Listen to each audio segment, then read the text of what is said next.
എല്ലാവർക്കും ഡെലിഷ്യസ് റെസിപ്പീസിൻ്റെ പുതിയൊരു വീഡിയോയിലേക്ക് വീണ്ടും സ്വാഗതം.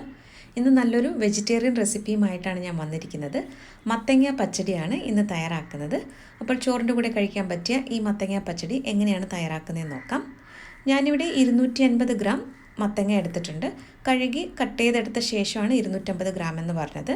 ഇതിലേക്ക് 1/2 ടീസ്പൂൺ മഞ്ഞൾപ്പൊടിയും 1/4 ടീസ്പൂൺ കാശ്മീരി മുളക് പൊടിയും 2 പച്ചമുളകും ആവശ്യത്തിനുള്ള ഉപ്പും 1 കപ്പ് വെള്ളവുമാണ് ഒഴിക്കുന്നത്. ഇനി ഇത് നന്നായിട്ട് ഒന്ന് മിക്സ് ചെയ്തെടുക്കാം. അതിനുശേഷം നമുക്ക് ഈ മത്തങ്ങ ഒന്ന് വേവിച്ചെടുക്കണം. ഇതിപ്പോൾ കട്ട് ചെയ്തെടുത്ത ശേഷം 2 കപ്പ് മത്തങ്ങയാണുള്ളത്.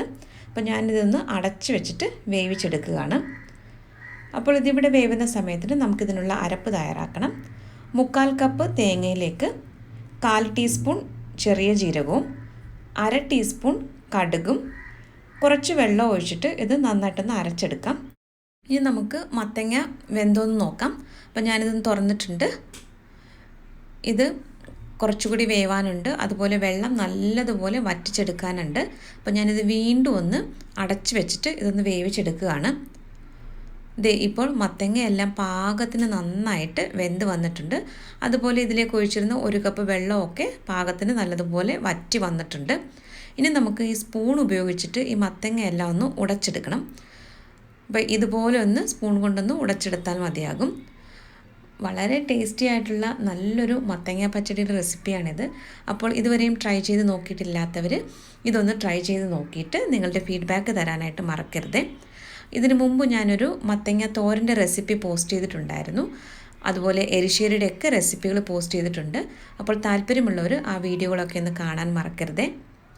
ഇതിലേക്ക് ഞാനിപ്പോൾ തേങ്ങയുടെ കൂട്ടാണ് ചേർക്കുന്നത്. ഇനി ഇത് നന്നായിട്ട് ഒന്ന് ഇളക്കി കൊടുക്കാം. ആ തേങ്ങയുടെ ഒരു പച്ചമണം മാറുന്നത് വരെ ഇതൊന്ന് മിക്സ് ചെയ്തെടുക്കാം. ഞാനിപ്പോൾ തേങ്ങ അരച്ചപ്പോഴാണ് 1/2 ടീസ്പൂൺ കടുക് ചേർത്തത്. നിങ്ങൾക്ക് അങ്ങനെ ചേർക്കാൻ താല്പര്യമില്ല എന്നുണ്ടെങ്കിൽ പ്രത്യേകമായിട്ട് കടുക് ഒന്ന് ചതച്ചെടുത്തിട്ട് ഈ സമയത്ത് ചേർത്താലും മതി. 1/2 ടീസ്പൂൺ ശർക്കരയോ അല്ലെങ്കിൽ പഞ്ചസാരയോ ഈ സമയത്ത് ചേർക്കാവുന്നതാണ്. ഈ മത്തങ്ങയ്ക്ക് നല്ല മധുരം ഉള്ളതുകൊണ്ട് ഞാനിപ്പോൾ ശർക്കര ഇതിലേക്ക് ചേർക്കുന്നില്ല. നന്നായിട്ട് ഇതൊന്ന് മിക്സ് ചെയ്തെടുത്തിട്ടുണ്ട്. അരപ്പിൻ്റെ പച്ചമണം എല്ലാം മാറിയിട്ടുണ്ട്. ഇനി ഇതിലേക്ക് നമുക്ക് തൈരാണ് ചേർക്കേണ്ടത്. അപ്പോൾ ഞാനിവിടെ ഇതൊന്ന് ഫ്ലെയിം ഓഫ് ചെയ്യുകയാണ്.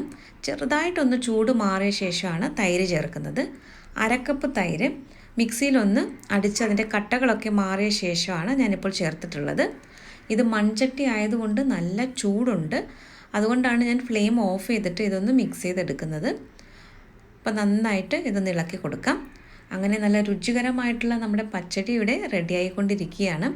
അപ്പോൾ പച്ചടി തയ്യാറാക്കുമ്പോൾ ഒരു കാര്യം പ്രത്യേകം ശ്രദ്ധിക്കണം. നിങ്ങൾ ആ മത്തങ്ങ വേവിച്ചെടുക്കുന്ന സമയത്ത് വെള്ളം നല്ലതുപോലെ വറ്റിച്ചെടുക്കാൻ പ്രത്യേകം ശ്രദ്ധിക്കണം. നമ്മൾ ഇലയിലൊക്കെ വിളമ്പുമ്പോൾ ഈ പച്ചടി ഇങ്ങനെ ഒലിച്ചു പോകാനായിട്ട് പാടില്ല. അപ്പോൾ ആ ഒരു രീതിയിൽ വേണം ഇത് തയ്യാറാക്കിയെടുക്കാനായിട്ട്. ഒരുപാട് ലൂസായി പോകരുത്. ഈ ഒരു കൺസിസ്റ്റൻസിയിൽ വേണം ഇത് തയ്യാറാക്കാൻ. ഇത് കടുക് താളിക്കാനായിട്ട് കുറച്ച് വെളിച്ചെണ്ണ എന്ന് ചൂടായി വന്നപ്പോൾ 1/2 ടീസ്പൂൺ കടുകാണ് ചേർത്തത്. കടുക് ഇപ്പോൾ നന്നായിട്ടൊന്ന് പൊട്ടി വരുന്നുണ്ട്. ഇനി ഇതിലേക്ക് 2 നുള്ള് ഉലുവ കൂടി ചേർക്കാം. ഉലുവ എന്ന് മൂത്ത് വരുമ്പോൾ 3 ഉണക്കമുളകാണ് ഇതിലേക്ക് ചേർക്കുന്നത്. കുറച്ച് കറിവേപ്പിലയും കൂടെ ചേർത്തിട്ട് എല്ലാം കൂടി നന്നായിട്ടൊന്ന് മൂപ്പിച്ചെടുക്കാം. ഇനി ഇത് നമുക്ക് തയ്യാറാക്കി വെച്ചിരിക്കുന്ന മത്തങ്ങ പച്ചടിയിലേക്ക് ഒഴിച്ചു കൊടുക്കാം. ഈ താളിച്ചത് ഒഴിച്ചു കഴിഞ്ഞാൽ നമുക്കൊരു അല്പസമയത്തേക്ക് ഇതൊന്ന് അടച്ച് വയ്ക്കാം. ഒരു 5 മിനിറ്റ് ഞാനിതൊന്ന് അടച്ച് വയ്ക്കുന്നുണ്ട്. അങ്ങനെ നല്ല ടേസ്റ്റി ആയിട്ടുള്ള നമ്മുടെ മത്തങ്ങ പച്ചടി ഇവിടെ റെഡി ആയിട്ടുണ്ട്. അപ്പോൾ ഇന്നത്തെ ഈ റെസിപ്പി എല്ലാവർക്കും ഇഷ്ടമായി കാണുമെന്ന് കരുതുന്നു. അപ്പോൾ നമ്മുടെ ചാനലിലെ റെസിപ്പികളൊക്കെ ഇഷ്ടമാകുന്നുവെങ്കിൽ ചാനൽ കൂടി ഒന്ന് സബ്സ്ക്രൈബ് ചെയ്യാൻ മറക്കരുത്. മറ്റൊരു നല്ല റെസിപ്പിയുമായിട്ട് വീണ്ടും വരാം.